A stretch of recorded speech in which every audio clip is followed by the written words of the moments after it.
Hai hai hai, nggak terasa kita sudah masuk episode keempat nih teman-teman. Sebelum lanjut, aku ada informasi sedikit buat kalian. Soalnya masih banyak yang belum paham kenapa video yang udah pernah aku upload kembali. Jadi teman-teman, video yang udah ada tulisan re-upload, itu artinya videonya aku upload ulang. Kenapa aku upload ulang? Karena video itu habis kena copyright dan masih bisa diperbaiki. Jadi aku upload ulang. Biar teman-teman yang belum nonton masih bisa nonton. Pokoknya kuncinya ada di tulisan re-upload ya teman-teman. Kalau ada tulisan itu berarti videonya udah pernah aku upload dan aku upload kembali. Jadi bukan lanjutan cerita. Ini yang aku upload ulang, gak semua video ya teman-teman. Cuma video yang kena copyright aja. Gimana, udah paham kan ya? Kalau udah paham, kita lanjutkan jalan cerita Meno ya. Hai, ryokai desu, senpai. Di video yang lalu, kereta menuju kota Garm mengalami penyerangan. Tujuan para teroris menyerang kereta karena mau menangkap putri Raja Grisardika yang bernama Asuna untuk dijadikan sandraan. Akan tetapi, nasib mereka malah sebaliknya. Lalu, gara-gara mereka juga, Momo tak sengaja bertemu dengan sang putri dan mereka jadi bertarung karena putri Asuna begitu membenci Faust. Sedangkan di sisi lain, Meno berusaha menghentikan laju kereta yang tak terkendali. Akibat terkena serangan monster cahaya merah yang keluar dari tubuh para teroris. Tapi tenang aja, semua aman kok. Sekarang Meno dan Akari sudah melanjutkan kembali perjalanan mereka. Lalu gimana nasib Momo? Apakah dia berhasil mengalahkan si putri? Atau justru kalah di tangan putri Asuna? Nah, semua itu akan terjawab di video ini teman-teman. Jadi jangan lupa nonton sampai akhir ya. Well, biar openingnya nggak tambah lama, langsung aja nih di alur cerita Soukei Shouju no Virgin Road. Sekarang Akari dan Meno sudah melanjutkan kembali perjalanan mereka. Di sela-sela Akari tidur, Meno berkomunikasi sama Momo. Wah, berarti Momo berhasil lepas dari Putri Asuna dong ya? Tenang, jawabannya akan dijelaskan nanti teman-teman. Pertama kali yang Meno bicarakan ke Momo adalah sensasi aneh sewaktu di kereta pertama dalam episode kemarin. Menurut Meno, Akari tidak hanya bisa memutar kembali waktu di sekitarnya, tapi juga bisa memutar kembali waktu di seluruh dunia. Dan kemungkinan besar Akari nggak sadar sudah memakai kekuatannya untuk menolong penumpang yang ada di kereta. Makanya sensasi aneh itu terjadi. Kemudian Meno bertanya tentang Putri Asuna. Nah, ini dia jawaban pertanyaan yang tadi teman-teman. Kata Momo, sebenarnya dia mau menghabisi si putri.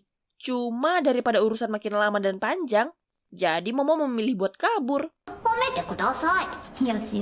Setelah itu, pembicaraan mereka pun selesai.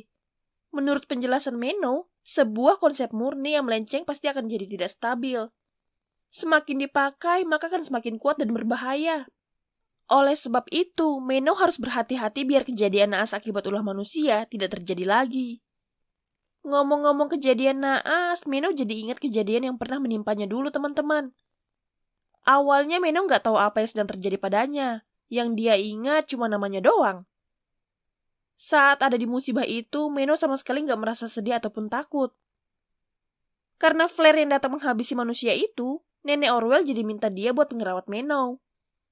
Pertama kali flare mendekati Meno, dia langsung memeriksanya.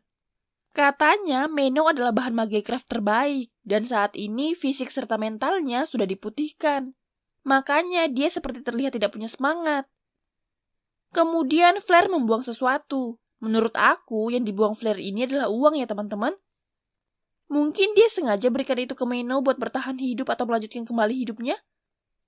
Akan tetapi, Meno justru mengikuti Flare dan tidak memperdulikan uang itu. Alhasil, Meno terus berkelana bersama Flare, hingga suatu hari Meno menyadari kalau Flare adalah seorang eksekutor. Di sini posisinya reaksi Meno masih datar kayak sebelumnya ya teman-teman. Belum ada semangat atau rasa takut sedikit pun.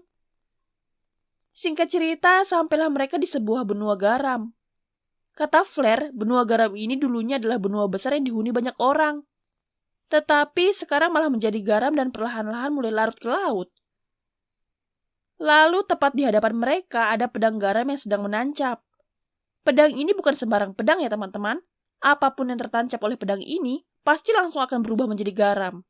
Menurut penjelasan Flare, ini semua terjadi karena ulah manusia dari dunia lain. Jadi hancurnya kota Meno belum seberapa. Sebenarnya tujuan Flare mengajak Meno ke benua ini karena ingin menunjukkan betapa berbahayanya manusia dunia lain yang memiliki konsep murni. Setelah mengerti maksud Flare, Meno langsung berkata kalau dia ingin menjadi Flare. Mendengar pernyataan itu, Flare agak bingung kenapa Meno mau jadi eksekutor seperti dirinya. Kalau ditelaah dari penjelasan Meno, sebenarnya dia mau jadi Flare bukan terfokus pada eksekutor dan penjahatnya, melainkan ke poin Flare yang bisa melawan hal yang merusak dunia.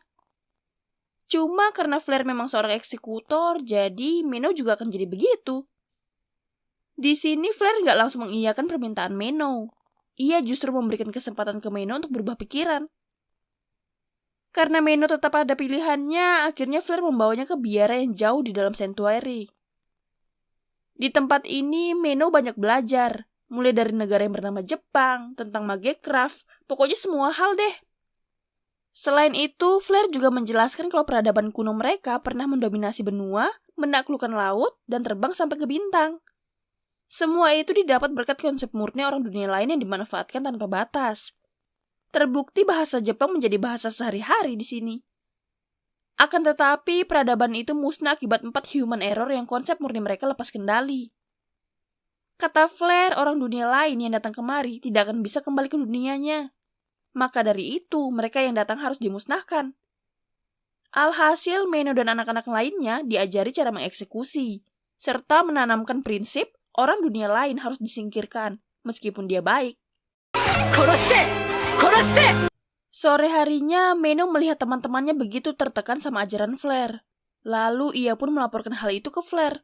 Kemudian dengan polosnya, meminta cukup dirinya saja yang dijadikan jahat, dan berjanji akan mengeksekusi orang dunia lain sebanyak mungkin untuk menggantikan teman-temannya. Mendengar hal itu, Flare tertawa. Meno memang bagus sebagai bahan magecraft, tetapi kapasitas iternya buruk. Bahkan kemampuan fisiknya jauh lebih buruk dari itu. Selain itu, ingatan, ketajaman mental, dan akal punya Meno juga biasa aja. Kalau dari wajah sih emang lumayan, dia pasti bisa merayu korban. Cuma kalau dirata-ratakan semua, hasilnya masih buruk, di bawah rata-rata. Biarpun begitu, Meno tetap mau jadi seperti Flare. Dia nggak peduli sama kemampuannya yang ada di bawah rata-rata. Karena Meno kekeh, akhirnya Flare mau mengajari semua hal yang ia ketahui. Sebagai awalan, Flare akan mengajari cara kamuflase iter untuk menutupi kapasitas iter Meno yang buruk. Jadi sejak hari itu, Meno menjalani pelatihan panjang supaya bisa menjadi penerus Flare. Singkat cerita, Meno dan Akari sampai juga di kota Garm. Karena kota ini begitu indah, Akari mengajak Meno untuk berkeliling kota. Boleh saja, tapi mereka harus ke suatu tempat terlebih dahulu. Ini dia tempatnya. Kemudian mereka berdua masuk ke dalam. Setelah diperhatikan, setiap sisi bangunan dihiasi berbagai macam lambang magecraft. Tak lama Nenek Orwell datang menyambut mereka. Di sini sempat terjadi perbincangan basa-basi ya teman-teman. Kemudian Nenek Orwell bertanya ke Meno, sehabis ritual Akari selesai, apa dia mau mengambil rute ziarah di perbatasan? Semua biaya gereja yang tanggung. Jelas maulah. Tapi ada syaratnya. Kalian ingat nggak waktu itu Nenek Orwell sempat mengatakan kalau gadis di kota Garm mendadak menghilang secara misterius? Nah, beliau mau Meno menyelidiki hal itu sembari menunggu persiapan ritual selesai. Meno sih langsung menerima tawaran itu. Cuma Akari terlihat tidak suka sama keputusan Meno. Benar saja. Ketika mereka berdua sampai di penginapan, Akari langsung mengatakan kalau dirinya marah akibat Meno melanggar janji. Janji berkeliling kota sama dia. Setelah terjadi perdebatan kecil, Akari memutuskan buat mandi dan ia pun meninggalkan Meno sendirian. Ya, biasalah teman-teman. Cewek kalau ngambek emang suka gitu. Karena Meno ada di posisi serba salah, jadi dia melimpahkan tugasnya ke Momo. Momo sih nggak keberatan. Cuma dia agak kesel aja sama alasan dibalik Meno memberikan tugas ini ke dia. Soalnya mau jalan-jalan sama Akari.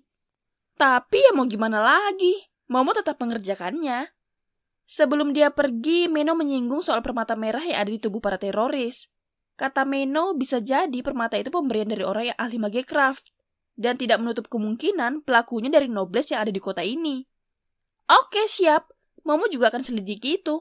Hai, ryokai desu, senpai. Sekarang kita beralih ke Meno dan Akari lagi ya teman-teman. Setelah keluar dari kamar mandi, Akari langsung minta maaf ke Meno atas tindakannya tadi. Akari sadar gak seharusnya dia bersikap begitu. Makanya mulai besok dia akan berkeliling kota sendirian. Akan tetapi Meno menjelaskan kalau dia bisa kok menemani Akari jalan-jalan. Berarti di next episode seharusnya menyuguhkan kisah jalan-jalan mereka berdua. Mungkin gak sih Putri Asuna nyusul ke sini dan bertemu dengan mereka? Lalu apa proses pemusnahan Akari akan terjadi di next episode? Soalnya di akhir cerita menunjukkan kalimat selamat tinggal. Jadi gak sabar nunggu next episode-nya. Well, kalau begitu jalan cerita Meno sampai di sini dulu. Happy watching and see you next week. Thank you. Bye-bye.